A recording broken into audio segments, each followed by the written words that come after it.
Bismillahir-Rahmanir-Rahim. Welcome back, followers of the Retired Officer's Journey. We meet again in a new episode. I've had several people contact me, writing to me about the money transfer app I mentioned, SendWave. SendWave is that app I told you to download on your phone if you want to send money to your family abroad. If you are living here in the US and want to send money back home to your family in Morocco, SendWave lets you do it without any fees, no transfer fees. You know that other methods always take out a fee. With SendWave, you don't pay anything. You provide your full ID, your green card or passport, and you ask the recipient to send you their ID, and you can send the money. SendWave is secure, fast, and charges no fees.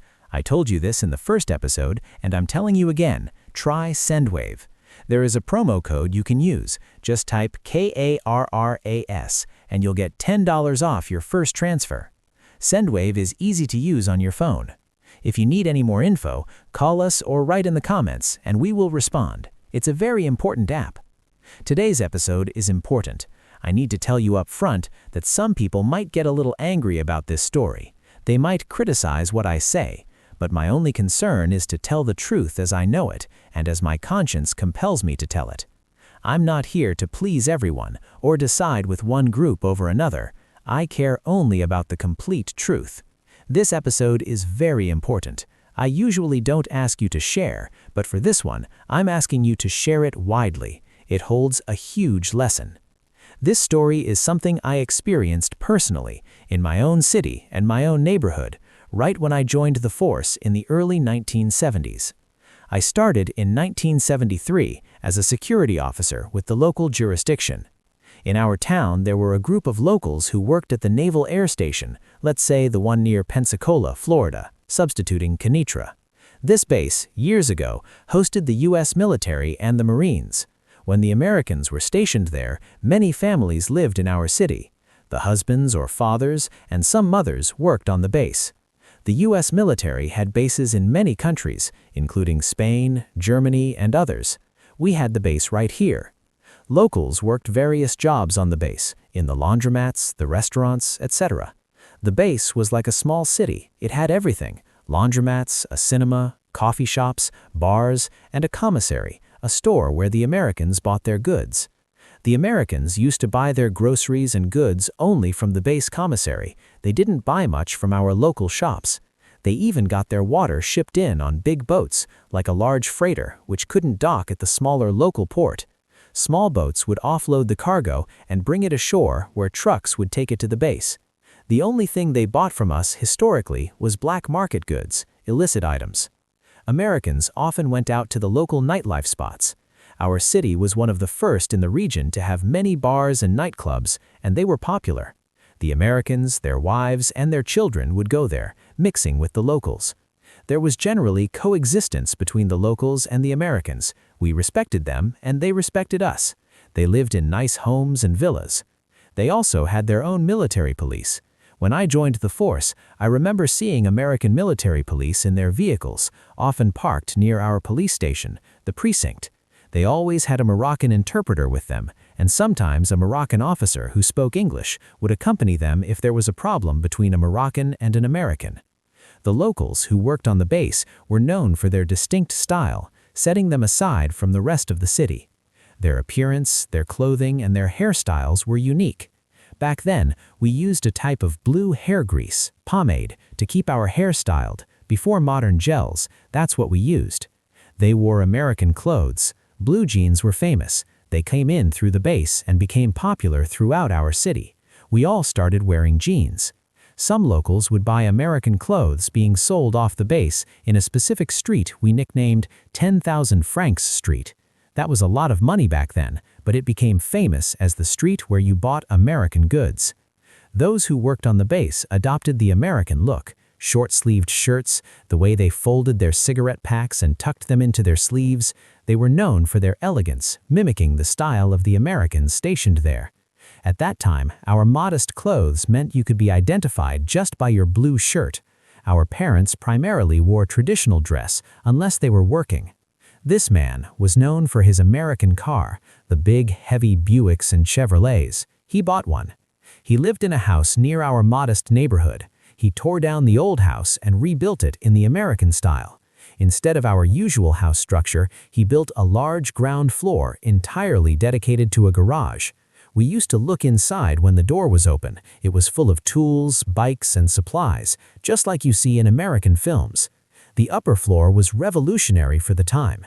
It was built largely with glass windows and red brickwork. This kind of construction was unheard of in our area in the 60s and 70s. This man, they called him Hajj, a title given to someone who has performed the pilgrimage to Mecca, was way ahead of us in terms of construction and style. He was a kind, generous man. I remember him always wearing a gold bracelet, something we all noticed and talked about. He was known for his generosity. He helped people in the neighborhood financially, and sometimes he would bring students and scholars to his house for gatherings. He had 2 children, a son and a daughter. His daughter got married, and he held a huge wedding celebration. American colleagues from the base attended, parking their Buicks and motorbikes outside, celebrating alongside the traditional Moroccan singers and dancers. His son, who was older than the daughter, also lived there for a while before moving to America to live and work. Years passed. I went to work in the capital, Rabat, and then returned to my hometown. The Hajj eventually retired, relatively young, with a good, substantial pension. After retirement, his life changed. He started going to the mosque regularly, which was one of the few large mosques serving several neighborhoods at the time. At the mosque, he became involved with a small group of men, maybe 6 or 7 of them. They were responsible for maintaining the mosque. I remember them well. When my late father was ill, I would take him to the mosque, and I would see this group standing by the door after prayers. They were all distinguished by their long beards. They were the ones who took care of the mosque, and locals would donate money to them to help with cleaning and maintenance. The phenomenon of these small, self-appointed religious groups, the mosque committees, became common in many cities, both here in the US and abroad. While many are dedicated volunteers, unfortunately, some become problematic. They start fighting over money, accusing each other of misuse of funds, or creating disputes over leadership.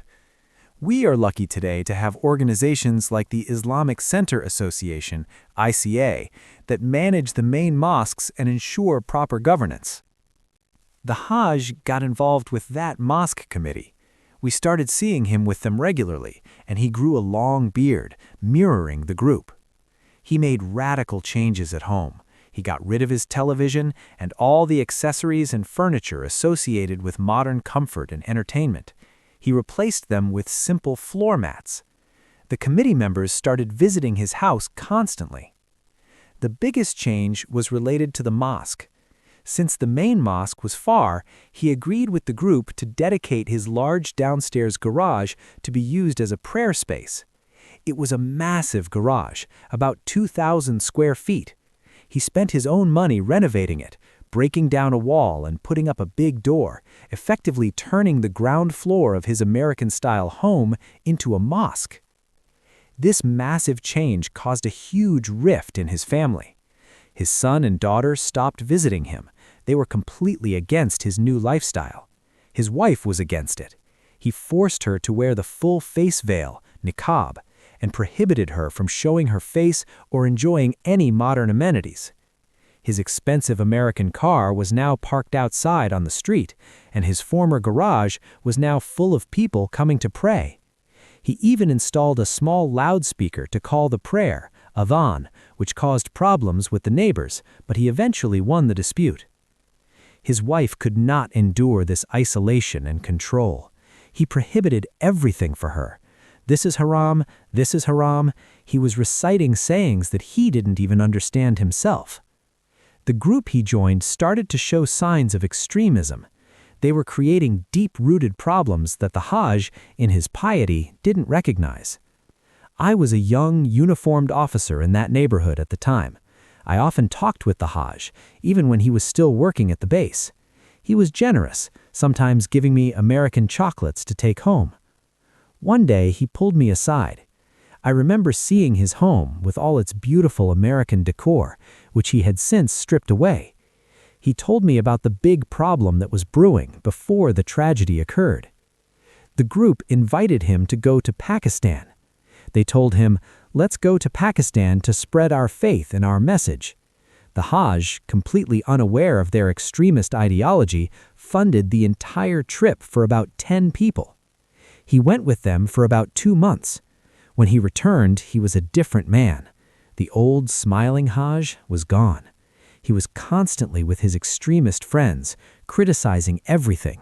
He would confront women on the street if they spoke to him or if they were walking with their husbands, lecturing them that their behavior was haram. He started delivering sermons himself, though he had no formal religious education. Meanwhile, his new wife had moved out and was living with their daughter, but they were not officially divorced yet. The imam, prayer leader of his newly converted garage mosque, had a daughter. This girl started coming to the Hajj's house to clean and cook for him. She was reportedly a beautiful woman. The imam, sensing an opportunity, encouraged his daughter to get close to the wealthy retired Hajj. It was a calculated move. It took only about 5 months for him to marry her. He divorced his first wife, who then went to live permanently with their daughter. His son cut ties completely. The new wife was beautiful and played her role, agreeing to his strict rules. She wore the full veil and joined the women's prayer gatherings in the basement mosque. The Hajj continued his spiral, giving his money and attention to the extremist group. One day, his new wife approached him. She told him, "You have a son and a daughter. I am young and you are old. They hate me and tomorrow they will kick me out of this house and leave me with nothing." She demanded a solution. He decided to deed the house to her. He wrote the entire American-style house over to his second, much younger wife. The house was now entirely hers. He continued living there, stripped of all modern comforts, with the old-fashioned kitchen on the floor, while his new wife, who was quite aware of her plan, accepted everything. Soon the word spread among the neighbors. He signed the house over to her. His new father-in-law was preaching downstairs in the new mosque. The two families were now a solid unit. Around this time, something significant happened at the national level.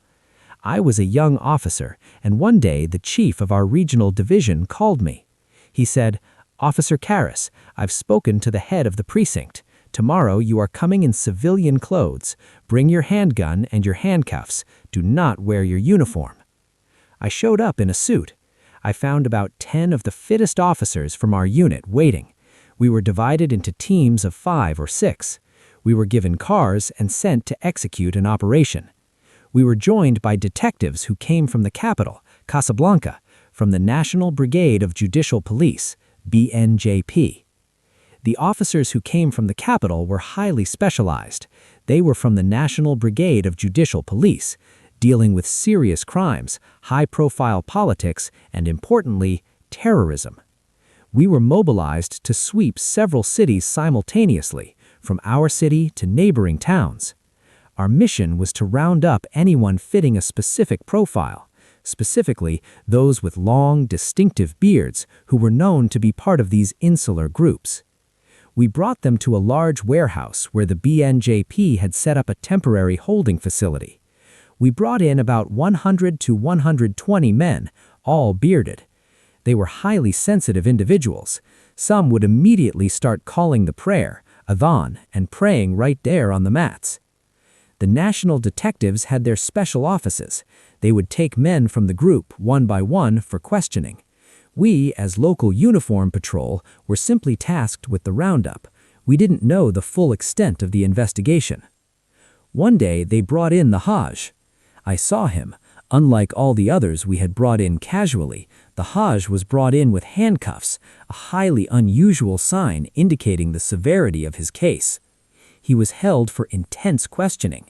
Then a detective from the BNJP, driving an unmarked white police van, took the Hajj, still handcuffed, along with 3 of our local officers and drove him directly to the capital. Our officers told me later that the Hajj was handed over to the high-level security department. The operation continued for 10 days. Most of the others rounded up were eventually released, some with warnings, but the Hajj and 2 of his close associates were held. I later received information that the actual charge against the Hajj and his associates was not just religious extremism. When they went to Pakistan, they didn't just spread the faith. They had traveled further, possibly into the mountainous regions of Afghanistan, where they participated in weapons training and militant training. They were preparing to return and conduct terrorist attacks in our nation.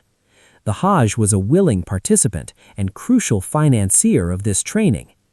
The Hajj was charged with terrorism-related offenses. He eventually was sentenced to 3 years in prison. While the Hajj was in prison, I received another piece of information. His new wife obtained her driver's license. This was highly unusual for women in that region at that time, especially one who maintained the full veil. Then came the bigger news. She filed for divorce. Citing his severe charges, terrorism as grounds, the court easily granted her the divorce. She immediately sold the house. She sold the entire property to a wealthy, well-known grain merchant. When the Hajj was released from prison after his sentence, he had nothing. He was broken, now relying on a cane. He went to live with his sister, the one he had previously marginalized. His sister constantly reminded him, "I knew this would happen when you chased out your first wife. I knew it when that imam brought that girl in. I knew it when you turned the garage into a mosque." He had nowhere else to go. The group he had funded had disbanded. He was a ruined man, living in a small, run-down area of the city, humbled and relying on a cane. He continued his life until one day the entire city was rocked by tragic news. When his wife had divorced him, she had given his personal belongings, including his hunting shotgun, to his sister. The Hajj knew she had done this, and he knew where his ex-wife was. He started tracking her. He found out she frequented a women's community center. One day, he walked there unannounced, carrying his loaded shotgun, the gun his sister kept. He found her, fired 2 shots at her, and killed her. The city was in shock. The news of the Hajj, the respected man from the American base, killing his wife in broad daylight, dominated every conversation for weeks. The Hajj was arrested and sent to court. He remained under investigation, but died in prison before he could be sentenced. Some speculated he took his own life, others that his illness took him. This story is complex, and some people may disagree with the details I share, but my message is simple. We have one religion, and that is a religion of ease, not hardship. It respects differences, which is a universal law. Not everyone who grows a beard is an extremist seeking violence. Some do it out of sincere belief. But be vigilant for those who spread hatred, violence, and extremism. Protect your community. Report anyone who promotes terror or acts that threaten our security. We must protect our nation. Thank you for following the Retired Officer's Journey.